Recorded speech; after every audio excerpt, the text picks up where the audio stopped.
Okay, so we're now inside the Jeep cabin itself. Um, so before you start anything, you want to disconnect your battery completely. The reason why is you don't want to short out your unit. There's going to be a lot of different videos on how explaining how to take out your dash. This is just what I am going to do, what I've done in the past, and as you can see, my actual inner trim is different. I can explain that towards the end, but for now, we're going to go ahead and do it.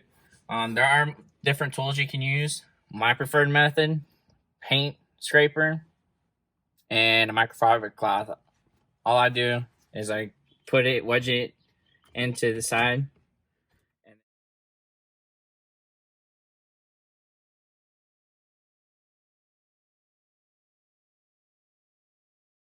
So you need a 7mm socket. Go ahead and throw that on. There's 2 screws down here. Let's find them. There will be a Phillips. We already loosened this one up, as you can see. Pretty much quarter turn. They start to come loose. Be mindful of where you're putting your screws. This isn't something you want rattling around down on the highway, so they look like that. We have one more. I just tossed mine up here.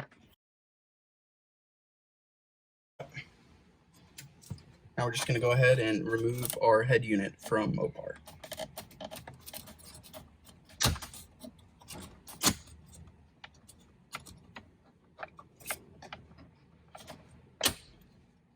As you can see, don't freak out. It's going to make noise. It's these clips. They're actually surprisingly a lot more heavy duty than the ones I had on my JK, but you're not going to break it. Just don't bend it super unnatural. Just a quick jolt. Should come. All right, now with the same socket that we used before to take off the beginning screws, there's 4 points right here. 1, 2, 3, 4. We're going to go ahead and take those off now. And that's the screws actually holding your head unit in place.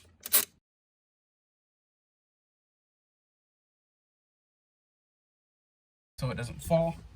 You'll see it comes right out. Now you're going to have your main connectors here in the back. Doesn't really matter the order in which you disassemble them. They just pull right out.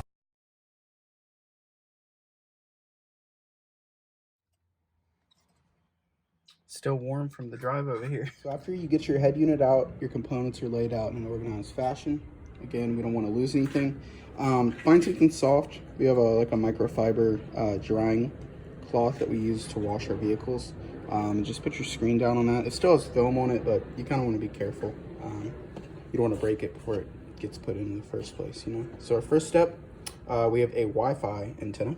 It's very small, as you can see. Let's get it into focus. Show them what it looks like. This little tone thing. So you're gonna go ahead and install that. Just screws down. Now remember, let's not over torque things to begin with. Let's make sure everything's in the correct place before that last final tightening. I've installed the previous JK variant of this, the previous years. Very easy to do. Just be coordinated with it. So our next step is our GPS antenna. So another cool thing, you can actually link up with other vehicles with this system. So like all you Jeep guys, when you're out on the trail, you'll be able to see all your friends also out on the trail or campground or road trip or anything else like that. It's kind of like a Find My Friends, but specifically for your Wrangler. All right, guys, so there is a lot of wiring that comes in with these aftermarket radios. The reason why is because this is a complex system.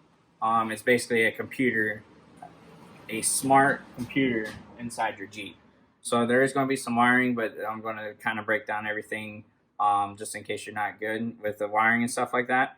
So the actual main harness itself is going to have all your wires on it. You're going to look for the yellow one that says backup cam. Connect that one to the reverse CVBS output, which looks like this right here. This is what the wiring cable is going to look like for that. So backup cam, you're going to take your male and female end, connect them together. And then you're going to take your model XSY box and connect your factory camera input wire, not the one that's in your Jeep, but the one that it comes with, and connect it here. And then you're going to take the one that you just connected and plug it into your box. You just align the holes and it'll connect.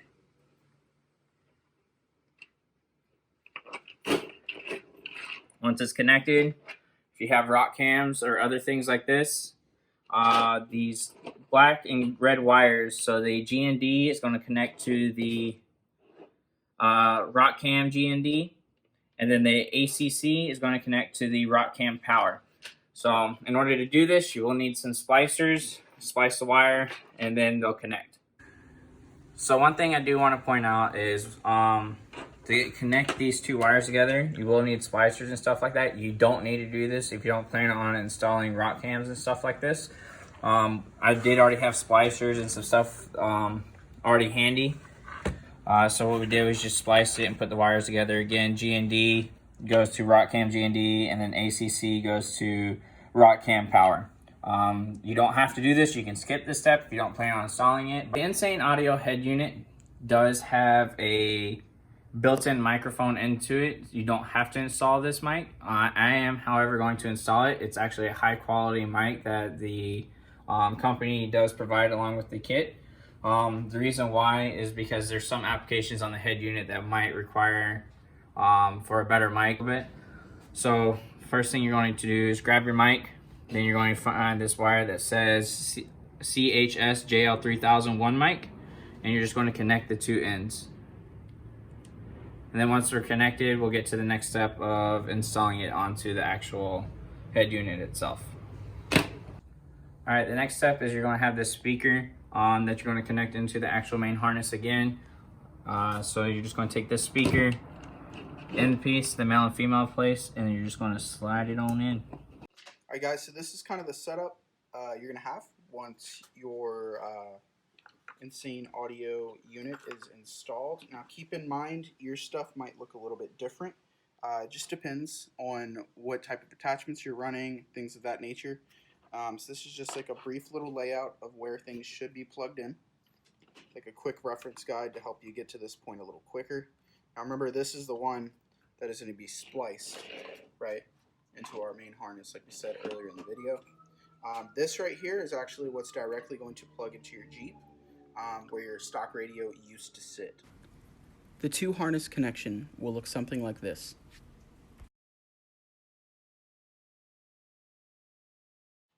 Alright guys, so we have the radio in. Of course, all these wires are here and stuff like that. So the way we're going to do my mic that we said is, all I did was take off this top dashboard. I didn't show that on video, but there's going to be a screw that plugs in here. You're just going to unscrew that, and literally you just, the first time it's going to be a little hard. You might have to bend it up slightly, but don't bend too far. The easiest way I can do it is I literally just pull it straight towards me and it'll come off.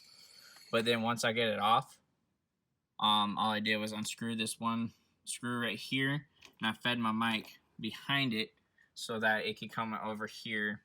And then all my USB ports and stuff like that, we fed through this little hole here, and it comes down into the glove box so that I can access it. And then, so the white and red wire is going to connect to this little antenna here.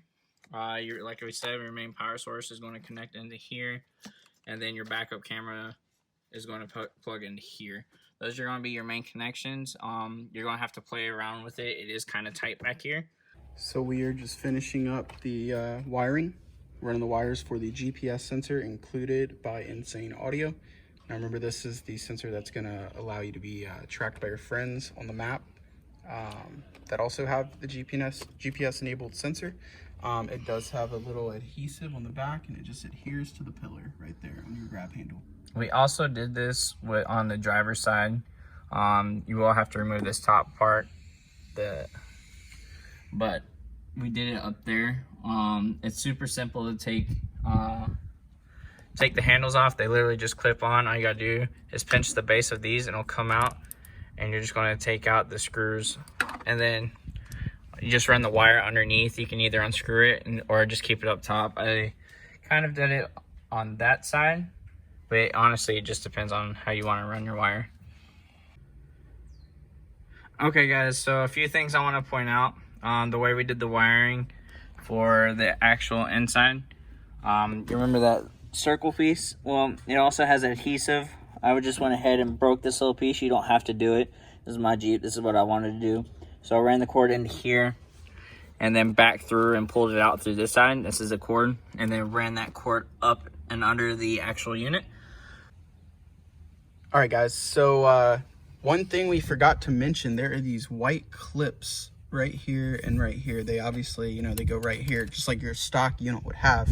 I'm not sure if ours just didn't come with it, or maybe we've lost them or something or another. I'm not sure. However, we took the white clips off of this, that stock border that you get, that clunky border that comes from Mopar, and you just pry them off with a little wrench or anything you can get in there with, and they slide right on. And you'll hear it click, and it's nice and stable. Without that, it rattles. So just something to keep in mind. Finished product, nice modern look from Insane Audio. I think we're pretty happy with it. Logan over there is just connecting the battery back so you can see the display we're working with. It's actually extremely high def. We've already kind of taken a peek to make sure everything was working. So we'll be right back. We'll give you a quick demo. We're still working out the kinks, but if your vehicle is started, your e-brake must be popped if you're trying to watch, stream any videos, whether it be YouTube, Netflix, Hulu, you name it. So we'll be right back. All right, guys. As you can see, it loads extremely quick. A buddy of mine did have the JK variant, and it definitely was not as quick or high def as this. It's very vivid. I mean, it truly is a computer. There it is attempting to connect to Apple CarPlay. It will not be able to, however. We have to go download the Apple CarPlay app through Insane Audio.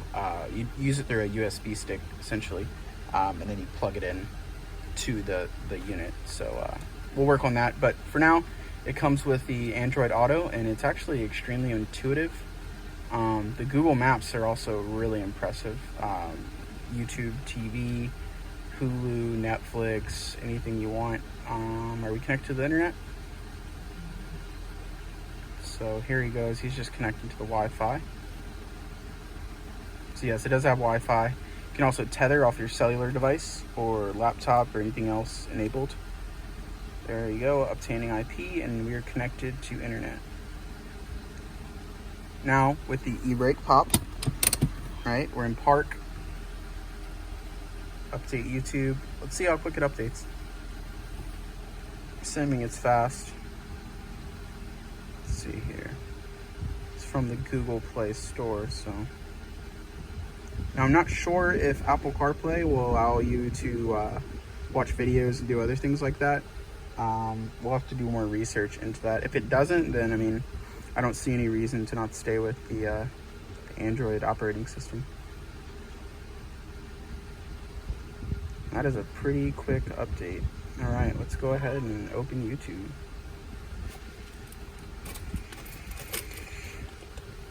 All right, now we are opening YouTube. You can see that nice familiar screen.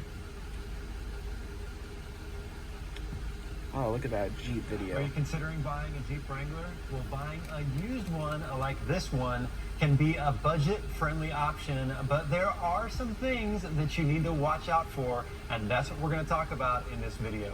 Stay tuned. Good old Trail Recon. See, Disney Plus. Oh, it's not compatible with this version. And that is likely because Disney Plus is so new. But we will update you guys as we figure out more and more about this unit. It's extremely new. It was pre-ordered. It's the only reason we have it today and have it installed. So yeah, like, share, subscribe, and tune in for the next video.